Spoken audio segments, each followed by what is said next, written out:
Welcome to the Peace and Parenting Podcast. I'm Michelle, and I have a guest, Tova, who's come to ask a parenting question. Tova, will you introduce yourself to everybody? Yeah, hey everybody. I'm Tova. I am from Toronto and I have four beautiful girls, ages 16, 14, and 10-year-old twins. Oh my goodness, that's a lot of girls. We love it. House Oh, of girls. yeah. So Yeah. tell us your parenting question. I know you have a couple. Let's start with your first one. Yes. So I have to say that with my 10-year-old twins, I've started Michelle's connective parenting elements and it is working so beautifully. Yay. Yes. Not so much with my bigger girls, the teens. I'm having a really hard time with. And I know that, Michelle, you have teens as well. Yeah. So I'm really excited to dive into it with you. Yeah.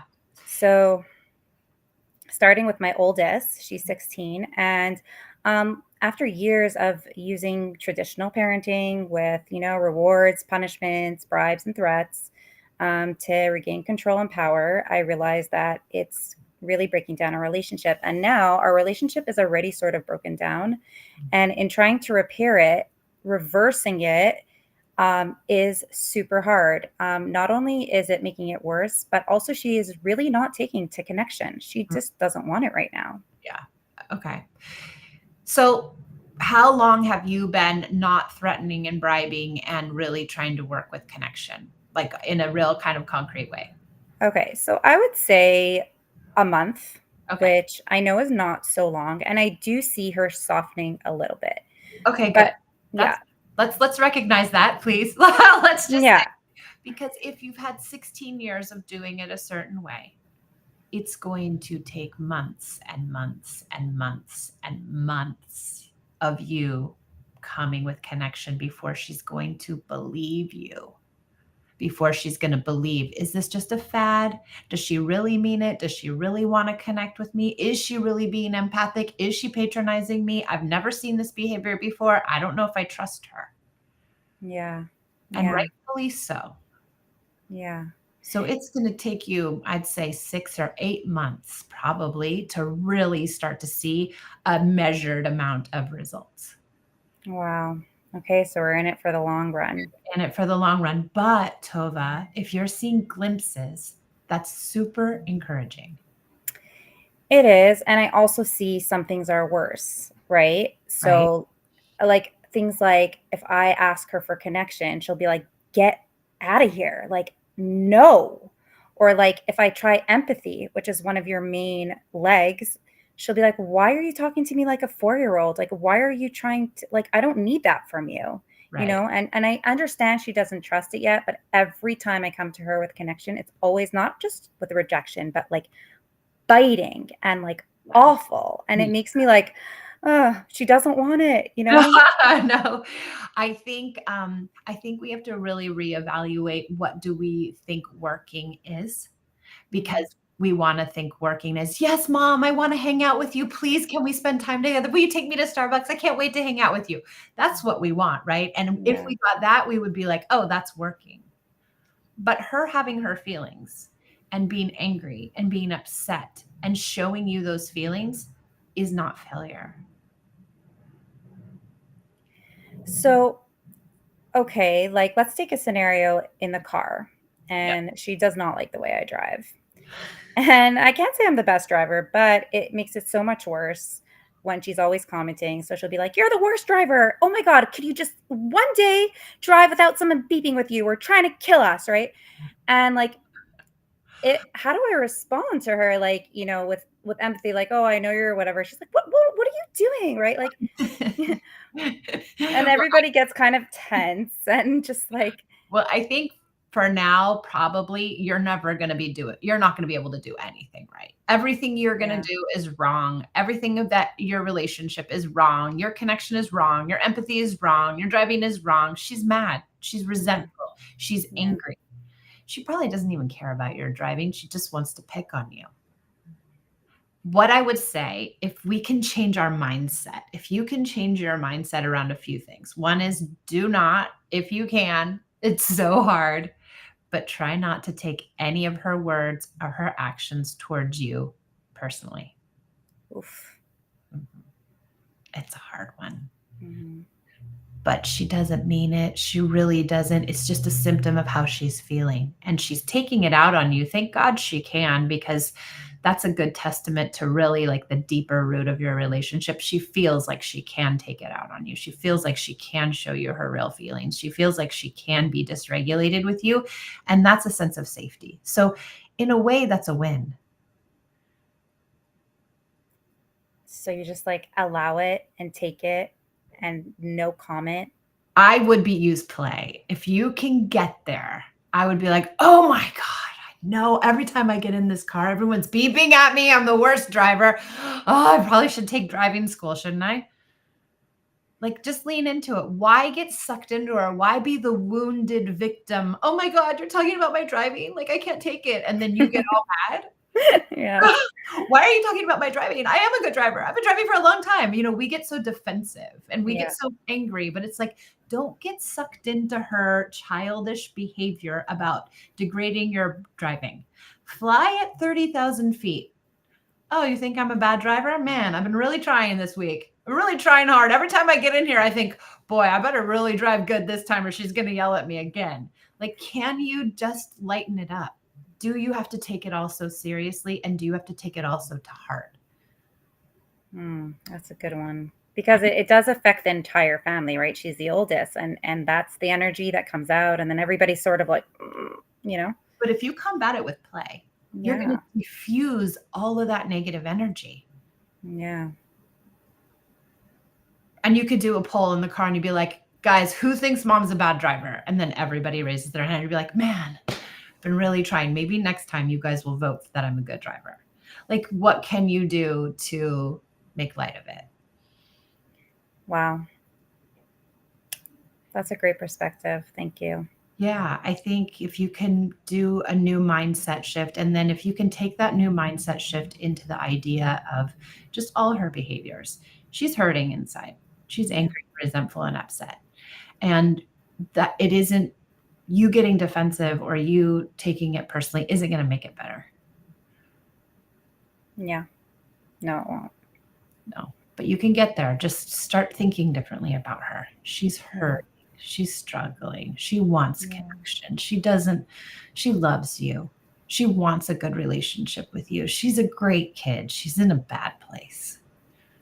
Yeah. I mean, and it does seem like anytime she does want to connect, it's like really just for my money, like, oh, can we go to the mall and get me new sweatpants? Oh, can we go this, right? And if that's the way she wants quality time with me, so I can spend money with her right now. And I know one of the items that we were discussing in your trainings was like try to make quality time like not about screens and not about spending money, but right now that's the only thing she's open to, and it sort of makes me resentful because like I'm doing my best here, and then like the only she's like so obnoxious in a way, and I know she's just an angry non-developed teen, but then like suddenly she'll be like, oh mom, can we go to Brandy Melville, right, and get I mean, use it for now, but yeah. when you guys get stronger and things are better, then try to pull away from it. I would say just use it for now as the way to get in, and then hopefully you can branch out. And I've seen that happen. I had a client whose kid only wanted to do iPad with him because they were so disjointed. And so we did iPad and did iPad and did iPad for a long time. And then after a while, it was like, oh, they could branch out. They could do other things. It was just, I think it's control. I also think, they don't really want to connect, but they're just succumbing to it. And so wherever you can get in, I would just try to get in. Okay. For now. Thanks for that. Yeah. Yeah. Okay, now let's get to your second question. I think that Yeah. the kind of an interesting question, and I really want to talk about it. I think lots of people have the same or a vein of the same question. So go ahead. Yes, I appreciate that. Okay, so this one's a bit deeper, like it's more like philosophical, but I find it runs through all my parenting. So we're in a world that is based on reward and punishment. Like anything you do, like you show up to your job and you get rewarded with money. Totally. I was brought up religious. So like, you do a good deed, reward from God, punishment, like you did a bad deed, like punishment from God. And everything, like really, they go to school. There's rules, there's reward and punishment. And suddenly, we want to take that out of the equation, but it's so deeply embedded in all of us. And what I find is when I tried, not for that long, but let's say for the 30 days that I've really tried to take it out, um, they don't comply. Like, and I don't, they're too used to it. And let's say, so I'll give you like an example. I have a daughter, my 14-year-old daughter will not clean up after herself.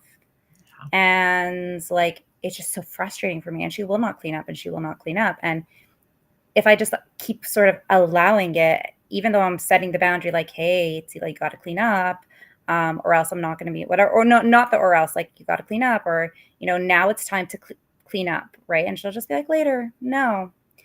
And the natural consequence of that, which I know you're very into natural consequences, would be a messy house, which is exactly what we have. And she doesn't care. I care. Yeah. Okay. So there's two things here. So I want to talk about the first piece, which is that our world is full of consequences and punishments. Yeah. And that, how do we navigate that? So just a couple little notes that I think are important to think about is our world is full of punishments and consequences, and our kids get all kinds of punishments and consequences.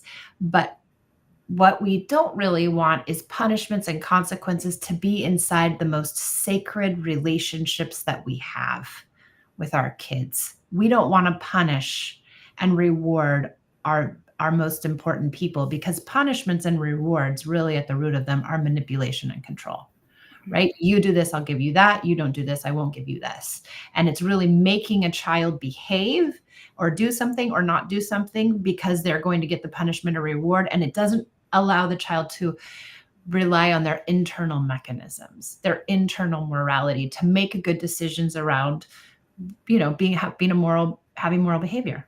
And what we really want to do, so that's external motivation. We want internal motivation. We want a child to choose the right thing to do because they have internally decided this is moral and I want to do it, because that gives a person moral fiber when they go out into the real world, and they won't need punishments and consequences to guide them. We also don't want kids to have so many punishments and consequences that when they do get into the real world and you're not around, they don't understand who they are. They don't understand what right and wrong is. They don't understand, and sometimes some will go off the guardrails because they finally have the freedom. And others will go super people pleasing or find people that will manipulate them because that's what feels good, because that's what they were used to from their families. So we have to be very careful with punishments and consequences, especially in the developmental years, because we don't want our children actually to rely on those. Now, if they go in the real world and they experience them, so be it. And they do. And they will probably adhere to them in the real world. But we don't want that main bond to be full of punishments and consequences, just like you don't want your partner punishing or giving you consequences, or your best friend or your sister or your people that you're close to, right? Yeah. So I totally agree with the premise. But like in I guess real life playing itself out, like I explained to you at the beginning, like, so then how do we translate it into like a cooperative Totally. household, or even cooperation? I know comes with connection. So it's not that, it's like, how do we build skills? How do we teach them anything if that's the way, right? Well, I mean, if you're saying that they can only learn a skill by a punishment or a consequence. No, I'm saying, so let's say she leaves the clothing on the floor. Please clean it up. Later, no. And then Knows again. how to clean the clothing up, though. It isn't a skill she needs to learn. She knows how to pick the clothing up and put the clothing away. She doesn't want to pick the clothing up. That's a symptom of connection. So once connection is deep and embedded and flowing, the cooperation will get better. But again, no 16-year-old kid wants to clean up their clothes or clean up anything. And you're going to get no, and you're going to get pushback. Even if you use punishments and consequences, you're going to get no, and you're going to get pushback. So we have to be very realistic about what we expect and how we expect kids to get it done. And that when we hear and we experience no, we have to move directly into connection in that very, very moment to help our child feel better in our relationship so they can do better. So for instance, so I have the same problem and I have a lot of connection flowing in my house, but my kids still don't want to always do their chores. That's normal. And we have to expect that. But for Pia, her chore is taking out the garbage. And it took almost a year of really working with her before it didn't have to be a huge struggle. So I would say, Pia, will you please take out the garbage? Just like your daughter. No, later. I'll do it later. Okay. The garbage is overflowing. I'm getting pissed. It's falling on the floor. I'm done. Like, hey, Pia, could you please take out the garbage? No, I don't want to. Now, our instinct is to ask again, get stern, do a punishment, do a reward, whatever it is, threaten. So instead, I took a second garbage. I put the garbage in the second garbage. I tied it up next to the garbage can. And then I came in her room and I said, just like you do with your 10-year-olds, little girls who don't want to take out the garbage are going to have a lot of kisses from their mommy. And I started building in connection, and I started kissing her, and I got on her bed with her, and I would wrestle with her. And then I'd say, will you take out the garbage? And sometimes she would say yes. And sometimes she would say no. And when she said no, I would say, okay, well, you got 2 bags now, but I'm leaving it there. Natural consequence. I'm leaving it there, but I'm not giving up, and I'm not going to do it. So 3 hours later, 4 hours later, I'm back in her room asking her to take the garbage out. And when she says no, I'm building in more connection. And it's a lot of work. But over time, now she just takes the garbage out. Wow. I mean, in my case, those garbage bags would stay there forever. Like, she'll just say, like, no, sorry, no, I'm not doing that. You do it. You're the mom. Well, that's probably because she said it enough and then you do it. You've given in. I do not give in on my limits. And it might look bad. It might be bags of garbage, and it might be there, and there might be, and sometimes people will come be like, I'm not doing it. You always made me take out the garbage. I hate this chore, the chore she picked, because it's so gross. And then I'll be like, I know, it's a real bummer. And she'll throw a fit. But guess what? When she throws the fit, she still ends up doing it. I hold the line. I stay empathic, but I make sure she ends up doing it. But you have to have the follow through. You have to get to that place where you have the 6 bags of garbage, and you do continue to build connection and continue to ask her to do it. So you think with enough connection, enough play, enough asking her, agree, like saying the no and then asking again, eventually she will. Yeah. Eventually she will. I'm not saying it's going to be perfect. It's going to be a process. But this is an emotional project that you need to work on with her. But it's okay, because that's teaching a skill, right? Now you're teaching her really how to take responsibility for cleaning up in the house. Wow. So it's really a long game. Oh my goodness. My 19-year-old we're still working on things. Yeah.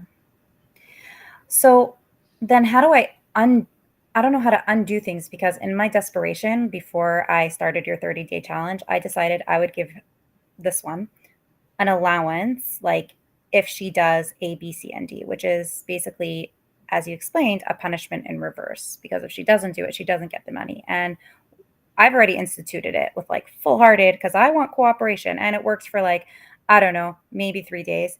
And then it doesn't work anymore, like you explained. But now we're stuck, because anytime, let's say I was really upset she didn't hang up her coat. So I said, if you hang up your coat for a week, you get $5. Now, if she does it once, she'll be like, well, I need my $5. I love it. That's exactly what happens too. They start bribing you. Yeah. Yeah. And just a note on that, we want them to participate in the house because it's their house, not because we paid them to. Yeah, I know. But I've already set this up. So how do I undo it? Listen, life is flexible, right? So say to her, listen, your allowances, and I think every child should have allowance, even starting as young as 6 years old. Every kid should have allowance that is just theirs, that they get, that is for them to experiment with, and they can buy and do whatever they want with it. So everybody, all 4 girls should probably have a little bit of allowance so they have pocket money. It's not attached to anything. This is your allowance. You get this much money every week. In a different conversation 4 or 5 days later, you say, these are your chores. You get to pick 1 or 2 chores. You got to pick up all your stuff after pick up your things out of the house. And then you have to, I don't know, unload the dishwasher or whatever it is, or whatever your chores are. They're unrelated. Chores and allowance are not related.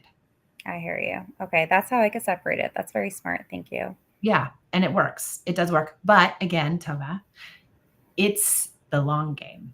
The Yeah. 10-year-olds are going to spend the money on candy for the first week. Somebody's going to run out because they went to Brandy Melville and they spent too much. Like there's a learning curve with all of it too.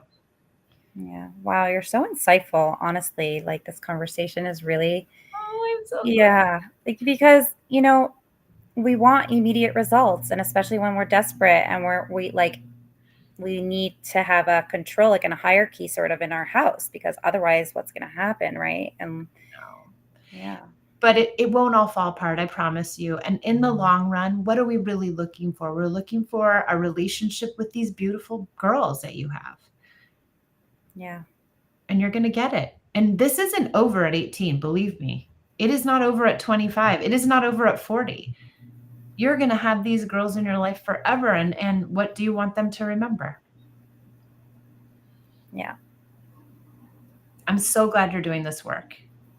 Thank you. Thank you for opening up the whole world to this and spreading this awareness. And, hopefully we can change the trajectory of what has been going on for centuries. Like this is by no means easy work. No.